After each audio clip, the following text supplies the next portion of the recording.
बच्चों, आप अपने आसपास बहुत सी चीजें देखते हो। उनमें से कुछ तो आपके काम की होती है और कुछ बिना काम की। जैसे बुक्स, जिनसे आप पढ़ते हो। पेन, जिससे आप लिखते हो। आपका mobile, chairs, bike, soil, trees etcetera. ये सब चीजें हमारे काम आती है। अच्छा, अब ये चीजें हमारे काम आती है तो हम इनको किसी नाम से भी बुलाते होंगे। जैसे आपकी मम्मी घर पे आपको किसी ना किसी नाम से तो जरूर बुलाती होंगी। चलिए मैं बताती हूँ। हम लोग ऐसी चीजों को रिसोर्स कहते हैं। इसका मतलब कि हम सब जो कुछ भी यूज कर रहे हैं वो सब रिसोर्सेस है। यस, बिल्कुल है। आपको जो कुछ भी आसपास दिख रहा है ज्यादातर वो सब रिसोर्सेस ही है। और हमारी बुक पहला चैप्टर भी रिसोर्सेस से ही रिलेटेड है, जिसमें हम कई टाइप के रिसोर्सेस और उनके डेवलपमेंट के बारे में जानेंगे। तो चलिए स्टार्ट करते हैं। इस चैप्टर में हम सबसे पहले रिसोर्स और उनके टाइप के बारे में पढ़ेंगे। उसके बाद पढ़ेंगे रिसोर्सेस के डेवलपमेंट और उनकी प्लानिंग के बारे में। इसके बाद जानेंगे कैसे हमें इन रिसोर्सेस को कंजर्व करना है ताकि इन रिसोर्सेस को फ्यूचर के लिए सेव कर पाए। इसके बाद हम लैंड रिसोर्सेस के बारे में पढ़ेंगे, जिसमें हम लैंड रिसोर्सेस की यूजेस, इंडिया में land use pattern, land degradation and land conservation के बारे में पढ़ेंगे। इसके बाद हम सेकंड रिसोर्स सॉइल के बारे में पढ़ेंगे, जिसमें हम classification of soil, soil erosion and soil conservation के बारे में पढ़ेंगे। जैसा कि आपने पढ़ा है कि हमारे आसपास जो कुछ भी है जिसे हम देख रहे हैं, जो हमारे लिए यूजफुल है, मोस्ट ऑफ थिंग्स रिसोर्सेस में आती है। अच्छा, इन रिसोर्सेस को बनाता कौन है? अब आप सोच रहे होंगे कि ये रिसोर्सेस तो गॉड गिफ्टेड होते हैं, जो नेचर हमें प्रोवाइड कराता होगा। बच्चों, ऐसा नहीं है। हाँ, कुछ रिसोर्सेस नेचर हमें प्रोवाइड कराता है, पर most of resource human made होते हैं। हम ह्यूमंस नेचर में पाए जाने वाले मटेरियल को टेक्नोलॉजी की हेल्प से अपनी नीड्स के अकॉर्डिंग रिसोर्सेस में चेंज करते हैं। तभी तो आपको बुक्स, पेन, मोबाइल, ये सब चीजें मिल पाती है।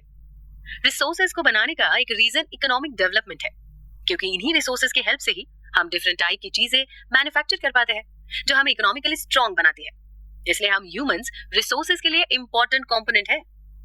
बच्चों, हर वो चीज जो हमारे एनवायरनमेंट में प्रेजेंट है और जो हमारी नीड्स को सेटिस्फाई करती है, वो रिसोर्सेस कहलाती है। इन रिसोर्सेस को बनाने के लिए हम टेक्नोलॉजी की हेल्प लेते हैं। टीवी, फ्रिज, पेंसिल, टेबल और हमारा मोबाइल, जिससे आप पढ़ रहे हो, ये सब रिसोर्सेस ही तो है। इसके अलावा भी बहुत सारे रिसोर्सेस है जिनके अगर आप काउंट करने बैठे तो आप गिनती भूल जाओगे, पर ये रिसोर्सेस कम होने का नाम नहीं लेंगे। ऐसे ही लैंड, सॉइल, फॉरेस्ट, वाटर, ये भी हमारे लिए एक इंपॉर्टेंट रिसोर्सेस है। अब इतने सारे रिसोर्सेस है तो आप सोच रहे होंगे पढ़ेंगे कैसे इन सबको? तो उसकी टेंशन मत लीजिए, क्योंकि इसीलिए इन रिसोर्सेस को कई पार्ट्स में डिवाइड कर दिया गया है ताकि हमें पढ़ने में आसानी हो। तो चलिए समझते हैं क्लासिफिकेशन ऑफ रिसोर्सेस के बारे में। तो उससे पहले क्लासिफिकेशन से रिलेटेड एक क्वेश्चन जान लेते हैं, जो आपसे पूछा जा सकता है।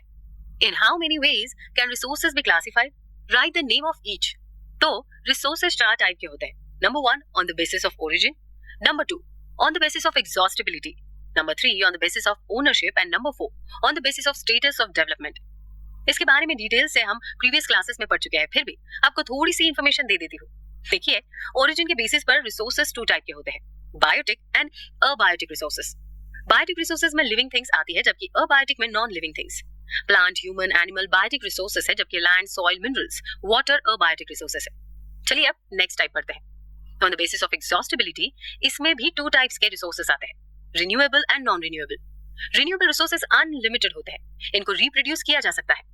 For example solar energy, wind energy, water etcetera. जबकि नॉन रिन्यूएबल रिसोर्सेस लिमिटेड होते हैं और इनको रिप्रोड्यूस नहीं किया जा सकता। इनको बनने में मिलियंस ऑफ ईयर्स लग जाते हैं। For example coal, natural gas, minerals etcetera. इसके बाद आता है third type, on the basis of ownership. इसमें चार टाइप के रिसोर्सेस आते हैं, individual, community, national and international resources. Individual resources ऐसे रिसोर्सेस होते हैं जिस पर एक इंडिविजुअल पर्सन का राइट होता है। फॉर एग्जाम्पल लैंड, कार, आपका मोबाइल, जिसे आप किसी को भी यूज करने नहीं देते हैं। जबकि कम्युनिटी रिसोर्सेस पर सभी का इक्वल राइट होता है। फॉर एग्जाम्पल पार्क, जू, टेम्पल। इसी प्रकार नेशनल रिसोर्सेस को states of union government control करती है। For example petroleum, natural gas. जबकि इंटरनेशनल रिसोर्सेस को इंटरनेशनल बॉडीज कंट्रोल करती है। For example ocean, space.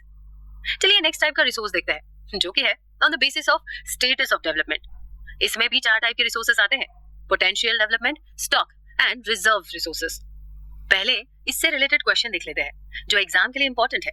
What is potential and development resources?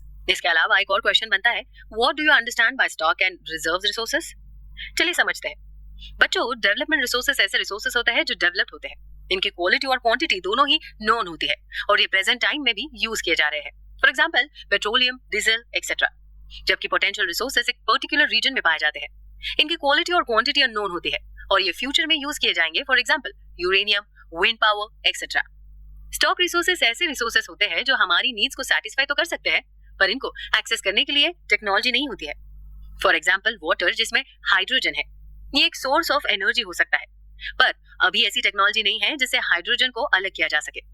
Reserve resources ऐसे रिसोर्सेस होते हैं जो हमारी नीड्स को पूरा कर सकते हैं और इनकी क्वांटिटी भी हमें पता है, लेकिन इन रिसोर्सेस को फ्यूचर के लिए सेव कर लिया गया है। For example water in dams, forest etcetera. तो अब आप सब समझ गए होंगे क्लासिफिकेशन ऑफ रिसोर्सेस के बारे में।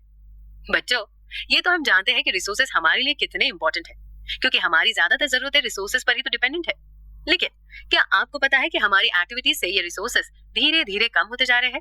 हम लोगों को लगता है कि ये रिसोर्सेस नेचर में अनलिमिटेड है और इसलिए हम सब इनका अंधाधुंध यूज कर रहे हैं, पर ऐसा नहीं है। ज्यादातर रिसोर्सेस लिमिटेड क्वांटिटी में ही पाए जाते हैं, और अगर इन रिसोर्सेस का मिसयूज किया गया तो फ्यूचर में कई प्रॉब्लम्स क्रिएट हो सकती है। फॉर एग्जाम्पल, नंबर 1, रिसोर्सेस के बहुत ज्यादा यूज से फ्यूचर में इनकी कमी हो सकती है। नंबर 2, रिसोर्सेस की कमी होने से ये सिर्फ कुछ ही लोगों के पास रह जाएंगे जो रिच होंगे, जिससे ये सोसाइटी 2 पार्ट में डिवाइड हो जाएगी, जिसमें से एक के पास रिसोर्सेस होंगे जो रिच होगा और दूसरा जिसके पास रिसोर्सेस अवेलेबल नहीं होंगे जो पुअर होगा। इससे हमारी सोसाइटी अनबैलेंस हो जाएगी। नंबर 3, रिसोर्सेस के मिसयूज से global warming, ozone layer depletion, land degradation and pollution जैसी ग्लोबल प्रॉब्लम्स क्रिएट हो सकती है। तो इन प्रॉब्लम्स को दूर करने के लिए हमें रिसोर्सेस के डेवलपमेंट के बारे में सोचना चाहिए। तो चलिए अब हम इसको समझते हैं। जरा सोचिए, अगर बहुत ज्यादा डिफॉरेस्टेशन से सारे ट्रीज कट जाए तो क्या होगा? एक पेंसिल से लेकर बड़े बड़े घर बनाने तक में वुड का यूज होता है। हम जो कॉपी और बुक्स यूज करते हैं वो भी तो वुड से ही बनती है। और सबसे जरूरी तो ऑक्सीजन, जो हमें इन्हीं प्लांट से मिलती है। कहाँ से आएगी वो? इसके बिना तो लाइफ पॉसिबल ही नहीं है। फूड भी इन्हीं प्लांट और ट्रीज से तो मिलता है। सोचिए, हमने सिर्फ ट्रीज का एग्जाम्पल लिया है। अगर ऐसे ही हर चीज के बारे में सोचे तो पता चलेगा कि कुछ रिसोर्सेज के बिना लाइफ इम्पॉसिबल है।